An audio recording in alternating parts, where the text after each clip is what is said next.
Chapter 4, Part 2. A Doberman Pinscher! I glanced up at Plato. It was all clear now. I'd made an error. A big error. I looked over at Beulah. She seemed a little uneasy. Who is this impostor? His name is Rufus, and he just moved to our ranch. And be careful, Hank, because he's very mean.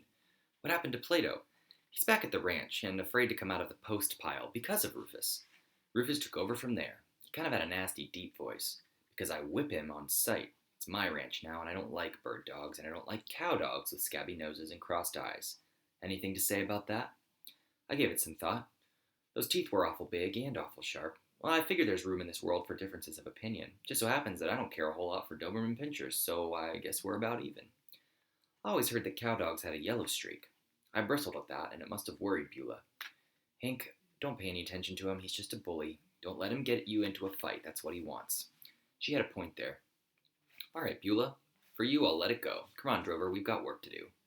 Drover took off like a rocket, heading for the feed barn. I walked away at a dignified pace.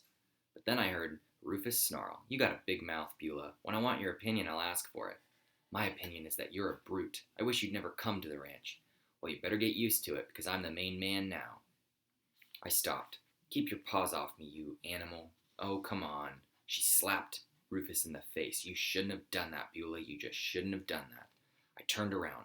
Rufus was bristled up and started toward her, showing all of his teeth. Don't touch me, said Beulah. I headed for the pickup. Changed my mind.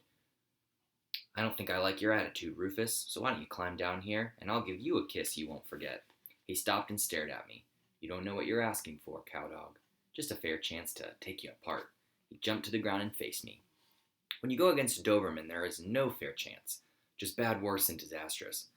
That's the kind of odds I like, Rufus. Come on. Hank, don't do it, Beulah called. Run away. I took a deep breath and looked at my lady. It ain't a matter of trying, Beulah. To some of us, it just comes natural. I faced the enemy. I was seeing double, which wasn't so good since it was hard to judge which one to fight. I picked the one on the left, sucked in my gut, and made a dive.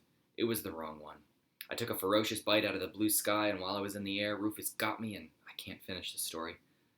I'm sorry, well, I hate to leave things hanging, but I just can't tell the rest of it. But maybe Drover will write about it in his memoirs one of these days. You can find out what happened. So go on to the next chapter, but don't expect to find out about the fight. The end of chapter 4.